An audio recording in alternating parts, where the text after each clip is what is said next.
All right. Hey, everybody. It's time for another episode of Stakeholder Whispering Live. I'm Bill Shander, and I'm happy to have with me today Jason Mlicki. And Jason, I'm going to let you introduce yourself if you want. So, Jason is founder of an agency, but why don't you tell us a little bit about yourself, Jason?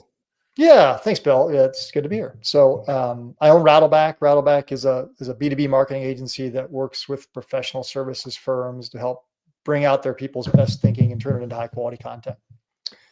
Um, Bill and I met. We met at least over a decade ago when we sat on a panel together at a conference. So I think that was the first I ever met you personally. Yep. So excited, yeah, excited to chat about this with you. Excited for your book, by the way. I think it's great. Oh, So, thank you. Thank yeah. you. Yeah, it's good to talk to you. And I knew that you would have stories related to the topic. And so for those of you who are new to the sort of platform here, the idea is to talk about not the book that I wrote, but of the same title, but really just the ideas in the book. And specifically, rather than listen to me drone on and on about it, you can read the book if you want that. To have people like Jason come on and tell stories of their experiences doing this whole thing about engaging with their stakeholders in a way that helps them figure out what they really need and executing on that. And so, Jason, we're going to ask you to just start us off. Like, give us an anecdote, a story, success or failure, entirely up to you, and maybe a little bit about it, the background.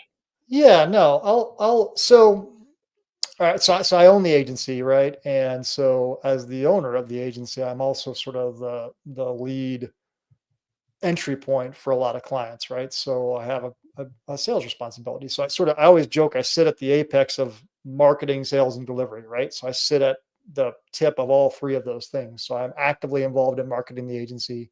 I'm actively involved in interacting with prospective clients and selling. And then, of course, I'm actively involved in delivery. And so a lot of my experiences with this are actually in the sale.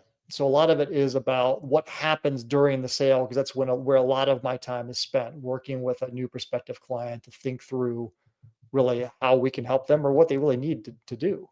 So I'll share a success and a failure. I teased when you and I were setting up. I don't remember that many failures. Not that because I don't have them, but because I tend to block them out, or I try to block them out. I'm like, oh What man, failures? yeah, what failures, right? I mean, who wants to admit that? Right? But I agree. We all learn more from failing. Um, so a success I'll give was within the last probably 24 months. I had an inquiry. It was from the CEO of an architecture firm, large architecture firm.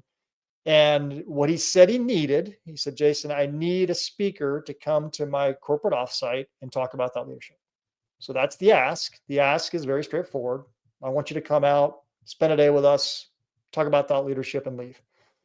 And so I asked a lot of questions, which is how our sales methodology works, to understand. Well, okay, yeah, I can come out and I can talk about thought leadership, but why am I doing that? Like, why do you want me to come do that? Why am I here? Why did you ask me?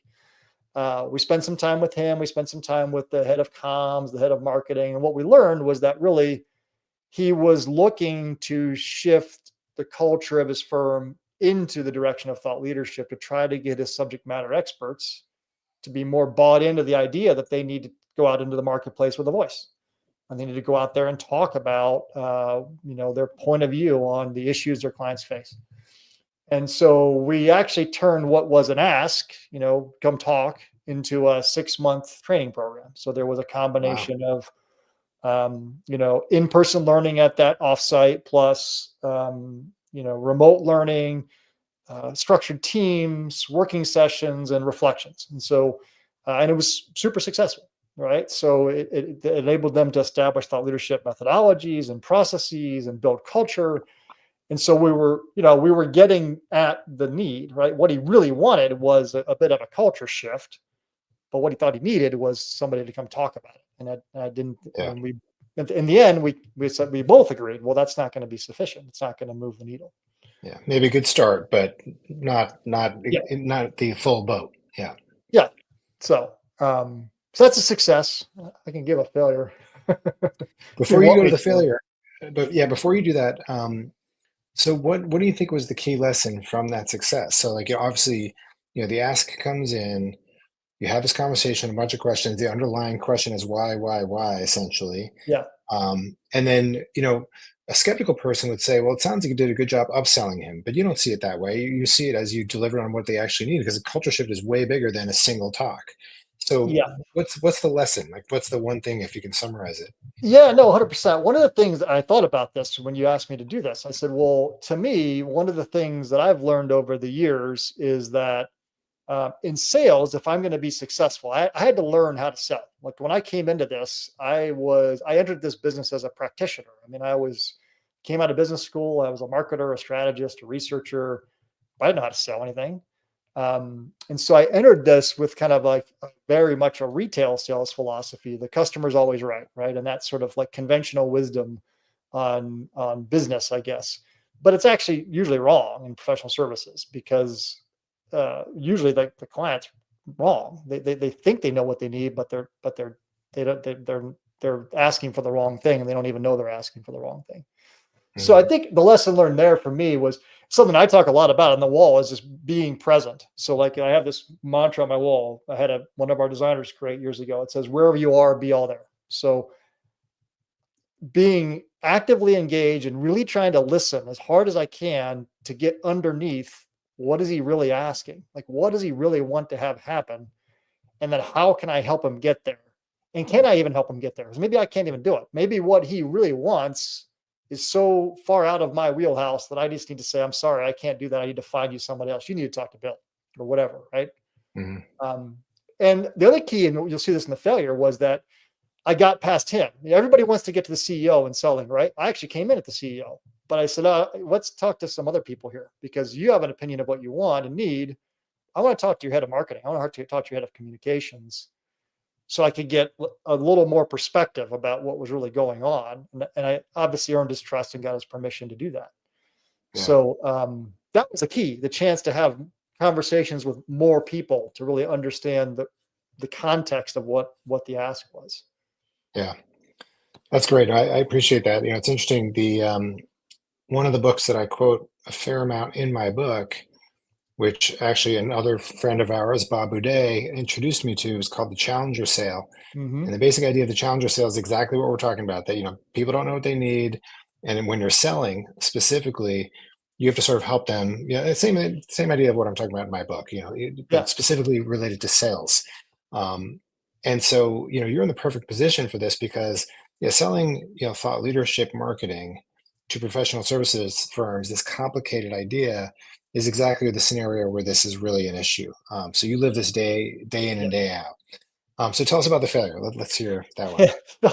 The failure is kind of the opposite of this, right? I was thinking about failures, and like I said, it was hard because I forget them. I jettison them the moment they happen. In fact, my first Yeah. flippant response was like, "Well, my failures would be anything that I mark closed, slipped in the CRM, which is basically means that it just kind of faded into vapor, and I can't figure out why." Right? That means I failed. I did not do a good job of listening and getting to the root of how we could help. So but this one's funny. It's a it's a cybersecurity firm, and I'm obviously not going to give names.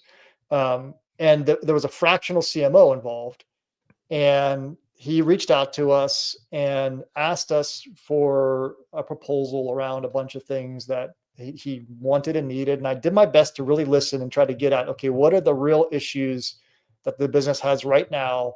And what do we need to do? And what does that look like? And so I built a proposal with some options and said, okay, these are the things I think that you need to do. And he said, well, I think you got it all wrong. And so he rejiggered the whole thing. He reorganized the whole proposal and said, I think it needs to be in this order, in this structure, and here's why. And I listened to him. I said, yeah, okay, I get it. We'll do that. So I structured it the way he wanted. He brings me into the room, with the CEO, chief strategy officer, the CFO, and I just get my knees cut off, right? Like, it's like, why did you prioritize this? Why is this the first thing you think we should do? That doesn't make any sense at all. Mind you, this is exactly what he told me to do. And Yeah. of course, he just rolls me under the bus instantly. He doesn't like say like, "Oh, I suggested this." He's like, "Yeah, why did you do that, Jason?" I was like, "Whoa." Mhm. So we obviously did not win the business, and the whole thing kind of unraveled. And it was painful, and it was a very hard lesson learned. you know? Yeah.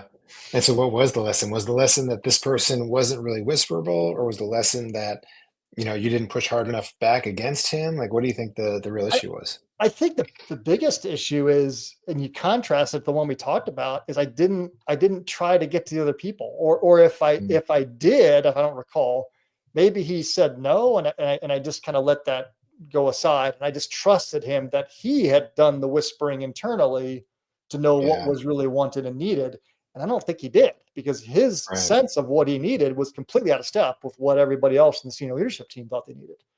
Yeah, So I was sort of, and then of course I'm just kind of the guy holding the bag that's just gets pushed out the door for him to yeah, protect himself, right? Because all of a sudden it's like, oh wow, I misread this room. This guy does. Let's jettison this guy and not me. yeah. Scum Uh, vendor. Yeah, first one yeah. booted Yeah. out the door, of course. So I think, and I'm being a little bit overly harsh on him. I mean, it's quite. I don't think he certainly meant to push us out the door, right? But I Yeah, just think it just sort of happened that way. Um, but that was my lesson, was I didn't try hard enough to get to the other voices and really understand what was going on and yeah, triangulate the whole situation.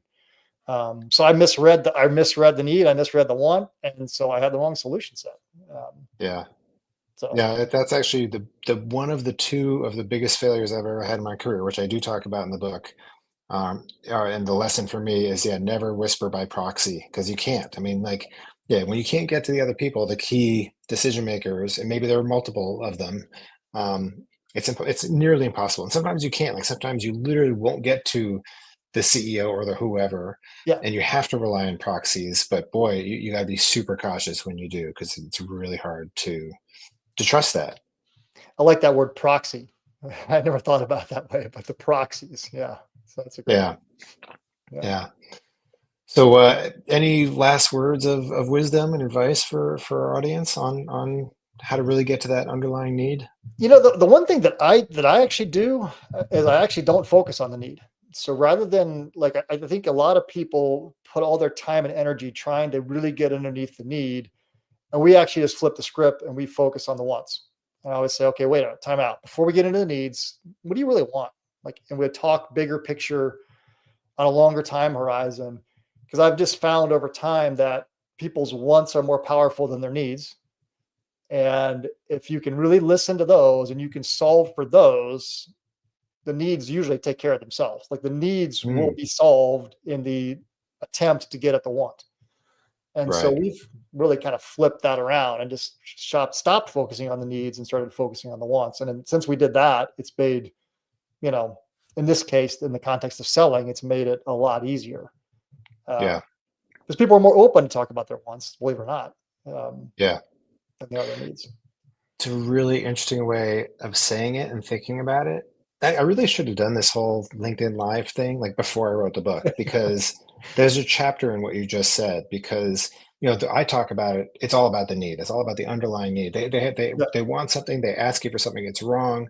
What's the real underlying driver? yeah. What's the underlying But I driver? agree also with what you just said, that wants are more powerful. Like Mhm. this vision for the possibilities is really what it's all about. And so I think we're saying the same thing. It's more Oh of yeah, like a semantic difference, because yeah, that long-term vision thing is driven by like the needs for the business, but it's not as tactical as what do I need tomorrow. So yeah, I like that. If I do a second edition of the book, I might have to add that oh, as a chapter. me I really too. like that. Yeah. Before you wrap, one of the things I like to tell my kids about marketing, I always tell them that marketers uh, try to turn your needs into wants and your wants into needs. And so Right. you always kind of have your radar up about, like, well, wait a minute, do I really need that, or do I want that? And do I want that, or do I need Right. that? Like, it's weird juxtaposition, but it's, if you're selling something that's a need, you want to make it a want. If you're selling something that's a want, you want to make it a need. So That's very good. I like that. Did somebody else say that, yeah, or did you make that up? I made that up, and they look at me like I'm That, crazy. So no, that's a good one. You're not crazy. That's smart. They're crazy like a fox, I would say. yeah, maybe. I don't know. So, All right. Well, that's great. Thank you, Jason. That was awesome.